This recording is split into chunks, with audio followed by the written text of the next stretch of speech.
اهدا کردن عضوی بدن یک پروسه طبی است که میتونه از زندگی خیلی کسایی را قدر خوب کنه یا زندگی کسایی که مریض است یا ممرن را نجات بده. یک نفر میتونه که رضایت بده تا قلب، جگر، شیش، گرده، روده و پانکریاس خوره وقتی که مرد اهدا کنه.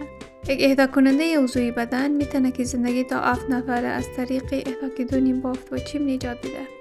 این صحیح است که سوالا داشته باشین. شاید شما مطمئن نباشین که چطور مذهب و ایمانشون سر از اینکه شما یک اهدا کننده شونین تاثیر داره. اکثریت مذهب‌ها اهدا کردن را به یک حیث عمل سخاوتمندانه و یک خیرات و یک کار خوب حمایت مونه که دیگرانش فایده مونه. اگر شما را راهنمایی می‌خواین، شما میتونید که قدم مشاوره دهنده مذهبی و معنوی خود را بگین. بلکه از اینکه به حیث اهدا کننده عضوی بدن ثبت نام کنین و تحفه زندگی بدین. خاطر رجیستر اهدا کننده عضوی بدن ثبت نام کنین.